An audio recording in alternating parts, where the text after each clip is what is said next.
You guys have asked, so we shall do the video on Khaos. So, kind of do a little breakdown, what we have in Khaos, what it does, parts, and yeah, we'll see. So, a lot of you that might not know, this is Khaos. It's a 2006 Jeep Wrangler Sport. So we built this back in 2017. It took us about 7 months to build it. This initially was just going to be a Jeep on 37s with an 8.8 swap and just kind of go from there. Well, that didn't go as planned. So here's where we are now. So my dad got me into Jeeps. Kind of said it before. Had a 97 TJ. That one got all rusted out. So then I was like, you know what? I'm going to get a present myself for going into college. I'm going to get myself a newer Jeep. So this is where this one came in. So the initial Jeep that I got in 97, we built it up a little bit. It wasn't anything crazy, but it was exactly the opposite, in my opinion, of how you would want to do like a Jeep build. We did bumpers, we did fenders, we did paint, we did interior works, subs, all kinds of stuff except suspension, tires, capability type things. So that was things that I wanted to change in this one. So when me and Ari started dating this thing is just when it was baby Jeep, right? So it was still on 33s, I think is what I bought it with. And then we kind of started building it from there. So when we came upon it, it was going to be 37s, 488, and I think like a long arm kit. And then when we started building this thing, I was like, you know what? Let's try 40s. And I was like, you know what? If we're doing 40s, might as well do tons on it too. We could probably get tons cheap. Then I did find tons that were pretty cheap. I got it for like $150, and I think the front was like $300. Which, for you guys that have done 1-ton TJs, you know getting the axles is probably the cheapest point. As soon as you add trusses, gears, lockers, hardware is a huge thing. As soon as you add all that stuff in there, it adds up. So luckily, when we started building this Jeep, we did it all in this garage. We had some help from Jeff Kubik at Freedom Fabworks. I used to work with him a little bit and actually worked the shop for a little bit. So we had this in there a few times to do most of the welding stuff because I didn't have a welder at the time. So a decent bit of the fab stuff was either tacked up in here, taken over there, fully welded, or like some things designed over there and kind of did a little bit there, brought it here, finished it up. And yeah, these are the actual DOT versions. They're not a sticky. And we've had these right since they came out. So they're about three and a half years. And they have been awesome tires. Talked to these guys at SEMA, and I was like, I know I want this when they came out. So yeah, with that, at the time, we built these axles. Don't mind that puddle because we broke it on the last time that we went out, as well as that ratchet strap there. So, what we did is it's a 2006 F350 axle that came out of, obviously, an F350. It's a Dana 60. Kept it basically bone stock for a little bit, and then we upgraded to the Yukon diff cover. It's got internals with the Yukon zip locker, an air locker. Not the hardcore version, just a regular version in it. Stock shafts are still in it. And then after a few additions of our tie rod, this is kind of the newest design. I've had aluminum on here, and I actually bent that, and it kept its shape, which is really weird for those aluminum folks that tell me that it's the opposite. So anyways, we have 1 3/4 quarter wall DOM tubing on here, and it's actually held up really well with the PSC ram. Still using mechanical steering, uses PSC's box over there with Artec's high steer brackets, and then connected with R1's brakes. And then you can kind of see it. We got Warren's hardcore lockouts on a KMC grenade. One other thing I forgot, ball joint eliminators from the company Ball Joint Eliminators. Killer. I absolutely love those. So if you have a Dana 60 or whatever other front axles are there. Definitely get ball joint eliminators, especially if you're going to beat the crap out of it. They're top notch. I would definitely recommend some. So, carrying on. So, we're using Rock Crawler's 3-link front, triangulated 4-link rear on their long arm bracket. And then we actually stretched the front 4 inches and the rear 6 inches. So I actually called up the guys at Rock Crawler and I was like, hey, I need these extended. And this is at the time to where they had the bent links, so they're actually supposed to look like that because they are a high clearance long arm system. So yeah, called them up. They made the arms. I think they still do custom arms now, so if you call them, they could do that for you. But what we did up front for our stretch, which is a very tight fit under here, is we actually cut out this section where the stock like crash bar thing is here. Cut that out, and me and my buddy Jeff Kubik basically welded in a 4x4 steel beam in there and notched it for our gearbox to make that still fit in here. So we just cut that out. Works great. It's been like that. We have had 0 issues with that. Made our own track bar brackets for that. And then, yeah, it is how it is. Went through different editions of where we put our coilover brackets on the bottom here. They were here. They were here. We had a different truss put on here at one point. It's been all over the place. And this has honestly been the best point to put those brackets. Give you a lot of up travel still and not in the way. We had to notch a little bit of the truss out, but it's been fantastic as is it. And yeah, continuing on to the rear. So for the rear of this, again, when we were doing this, I was still in college, so we were trying to find parts as cheap as we could and do our own labor, and got this axle for $130, which is the start of the snowball of what started with this. So the rear axle is a 14 bolt out of, I think it's an 86 K20 Blazer. So use that as our base point. Of course, used Artex truss on it with Rock Crawler's long arm. Did our own brake system on it. I believe this was the rough stuff kit for the drum to disc brake conversion. And yeah, both front and rear connected with Adams drive shafts into the stock, very leaky 231 T-case. And then we have a NSG 370 trans on this. And it is a manual for those that don't know. And yeah, these drive shafts are going to be sent out to get rebuilt because as you can see, the front's getting a lot of use. So we got to fix that. But there it is. That's our drive line. So again, the front, we're using a Yukon zip locker. The rear is actually a Grizzly locker, also from Yukon. We've had ARB in here, and it just leaked, and it did not work well. So now we are with Yukon. So it's a lot better, in my opinion, having traction for once. So carrying on with our frame mods. So when doing this, we had the whole Jeep apart. The tub was apart, basically down to a bare frame. So we added an 1.25" body lift on it and did that not using pucks, but actually used Artex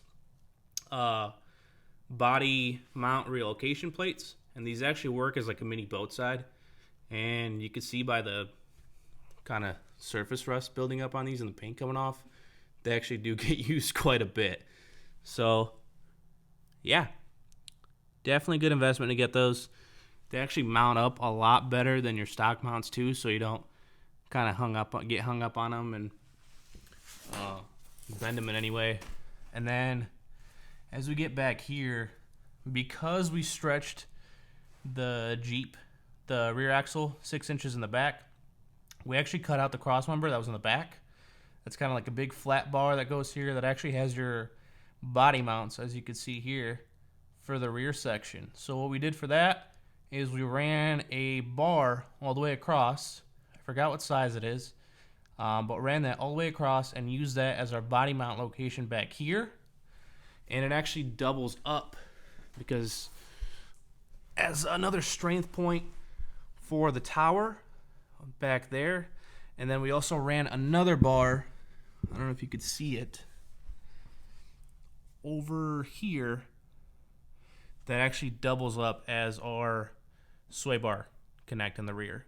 So again, using R1's brakes. And yeah, we even have our knuckles, or not our knuckles, sorry, our hubs powder coated orange, because we are on here. So for shocks or coilovers, we have Fox 2.0 with resis. The rears are 14s, the fronts are 16s, and I'll show you when we go underneath the hood stuff of kind of how we got that all tucked in, because it is a little hard. For the most part, we have these brackets mounted on the control arms, which help out a ton. And you can kind of see how much up travel we have on that. Front and rear. So yeah, there she is. Gas tank is Genrite. Genrite towers. Bumper brace back here. I don't know why I wanted that, but it's in there. And cool thing is actually back here for our filler. Still did the same thing. Ran it from the tank, and it actually is inside right here. So, and then all this we have paired up with Crawltech Revolution rear bumper, front bumper with a Warn Xeon winch, Factor 55. This camera system is from Brand Motion, which I'll show you guys in a little bit. So yeah, carry on. Fenders are Poison Spider Highlines. Rockers are also Poison Spider. They're actually for an LJ to accommodate this section here, since we did stretch us out, and I hate comp cuts, so I went as far as I could without doing a comp cut. And we are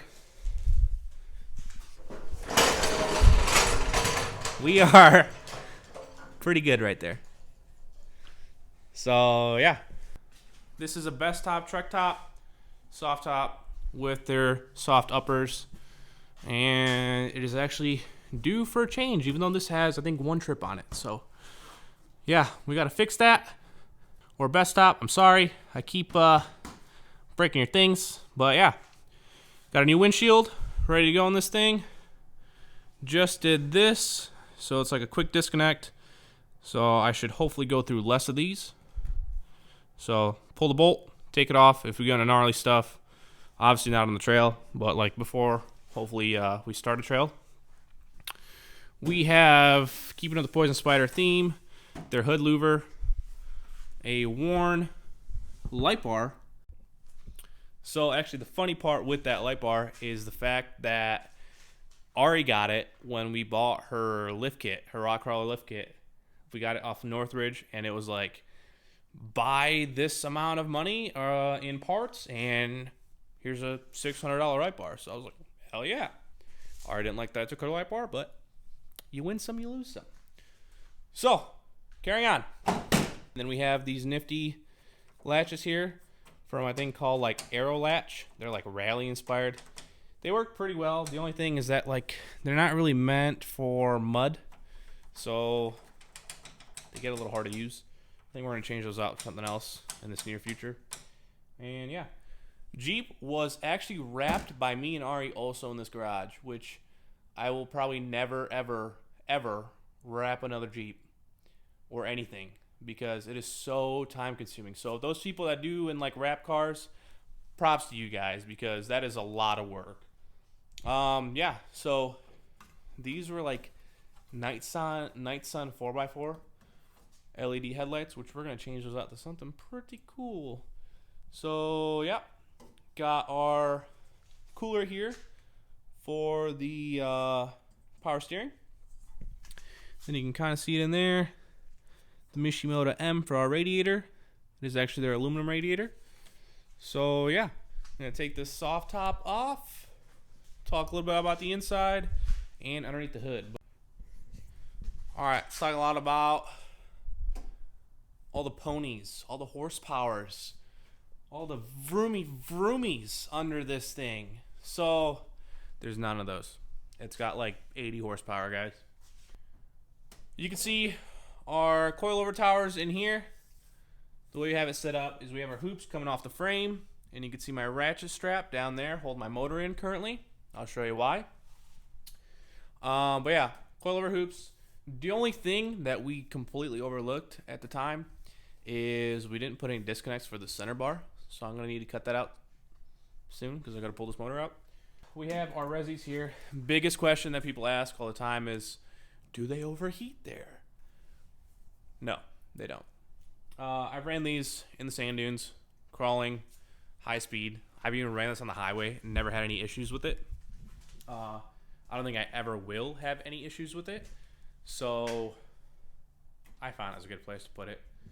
A lot of wiring has changed here. As you can see, the factory battery is not here. It is actually behind the driver and the passenger seat. So I'll show you that when we get there. So the intake is custom made. It used to be part of Thor Off-Road, I believe it's called, that actually sent the air into the cab when you have to drill a hole in the cab over there and make it work that way. Except this was like one of the very first editions of this intake, so they stopped doing them because there was people that were running them in the rain.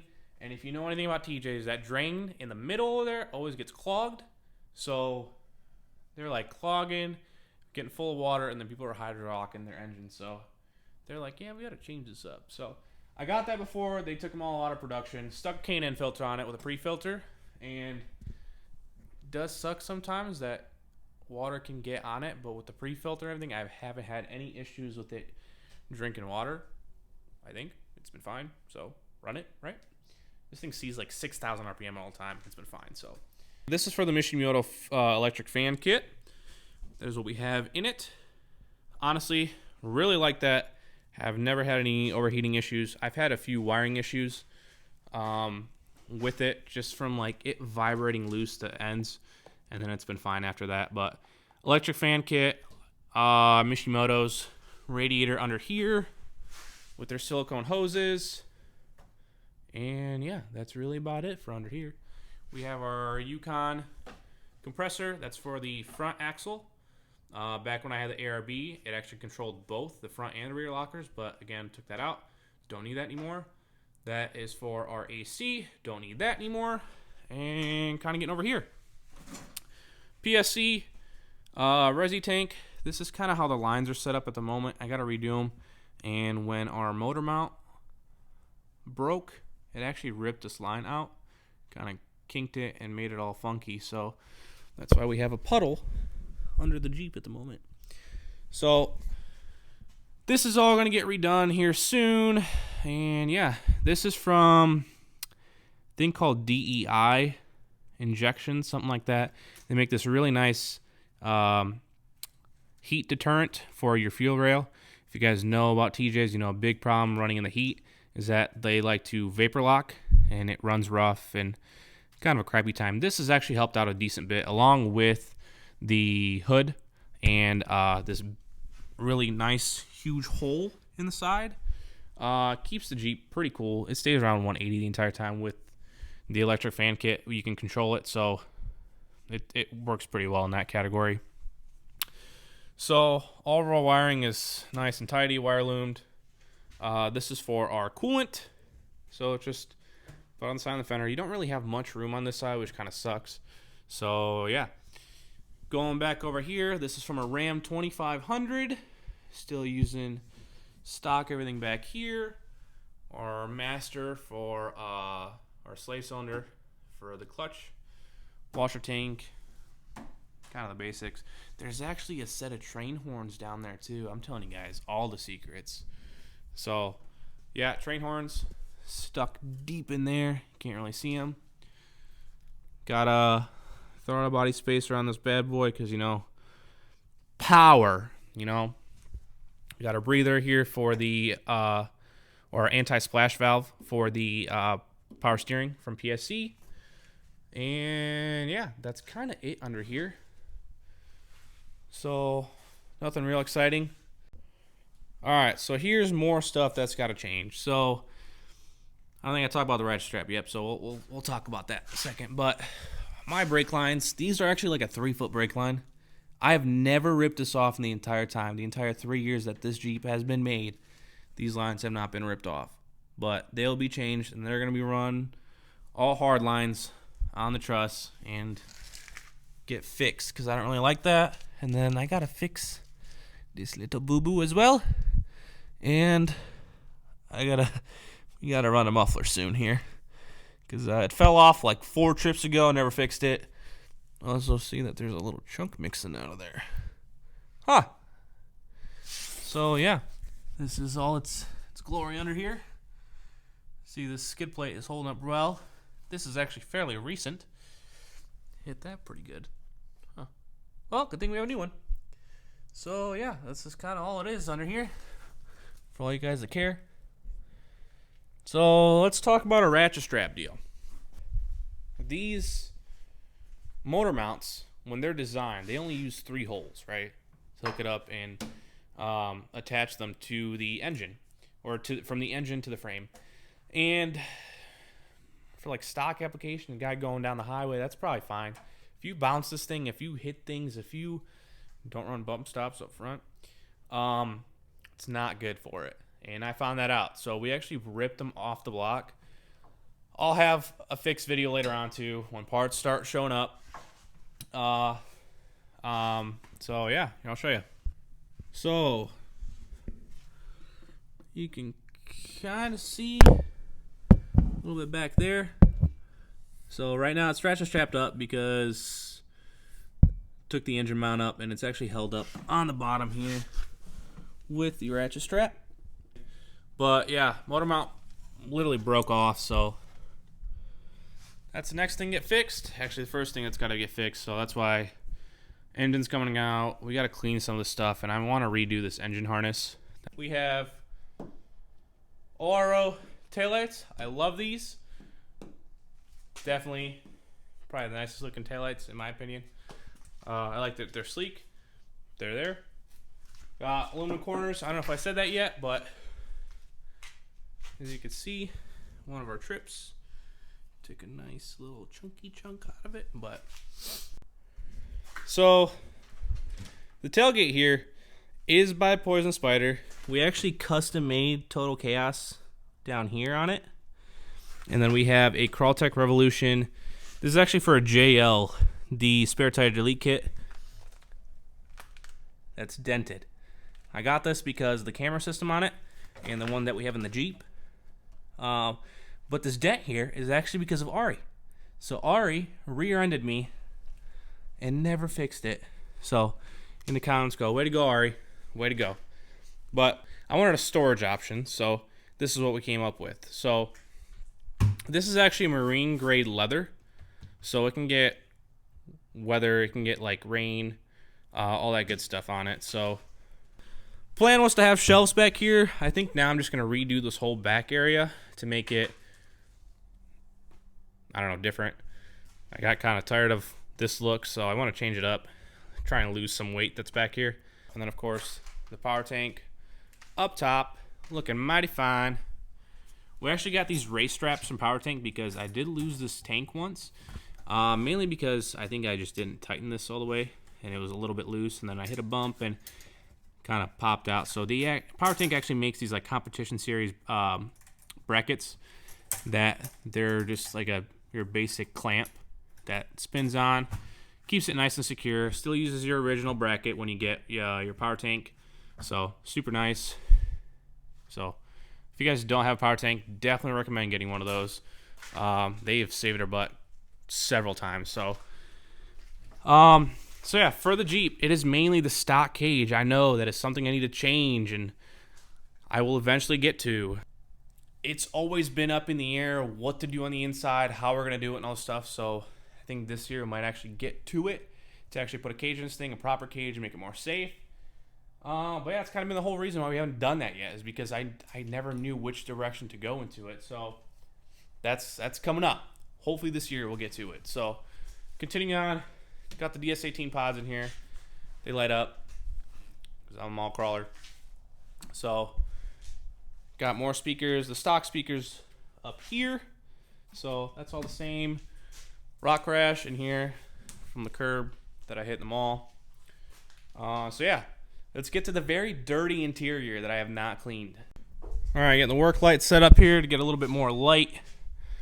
But yeah, let's talk about the interior. So there is sort of a cage in here. So we have poison spiders, keeping with the theme, poison spiders trail cage, which consists of the A-pillar bar here, comes across.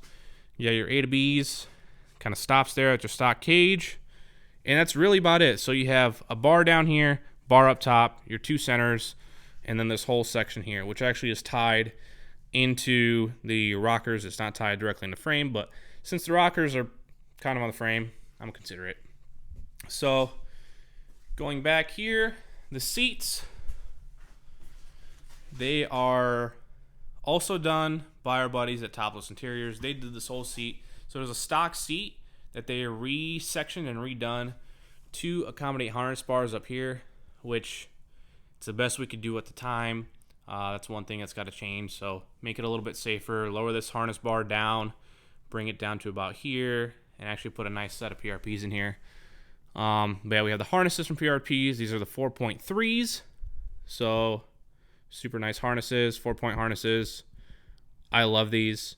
Another thing you guys might not know is that these actually have to be within specs. So I believe every like 5 years or something like that, they consider you get new ones. So keep an eye on that. They do have tags on them to tell you when that time is due. Continuing on, all of these skosh goodies that we have in here, including this exceptionally dirty side mirror. We have the skosh handles in here. We have the rear view back here. More magnet mounts. Actually got a magnet mount here. This is whenever the camera guys come with us. They can stick GoPros on here. We got GoPros that usually go up here too. And then again, yeah, this is a 6-speed. We have a cable shifter from Advanced Adapters in here. Different toggles. I don't even remember what these ones are for. Took them out a little while ago and actually switched to this, which is a Switch Pro unit. A lot cleaner setup. And then we have an SSV Works, Bluetooth, waterproof radio in here, which is awesome in my opinion. Coming in here, this was paint matched. This was paint matched. And the Jeep was initially Canadian. So their way of converting things, from what I hear, is just tossing new stickers on here, which I thought that was kind of funny. So that's why they have like a white background. But yeah, and then NSG quick release with their adapter, and we actually have our wheels set up top, which is also a PRP wheel with the suede and the orange up top. This is where our batteries sit. So we have two Odyssey batteries wired back here with their trays.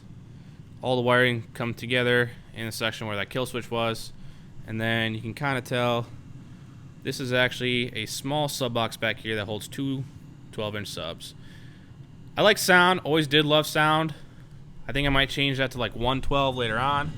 But then we have some badges of honor that we've had for a while, but that's it. Any things you guys see that I should maybe do? Any suggestions? Any questions? If you want pictures or if you want details on more stuff, just let me know. I will get to. I respond to everyone. So yeah, that's about it. This is Khaos. Thanks for watching, guys.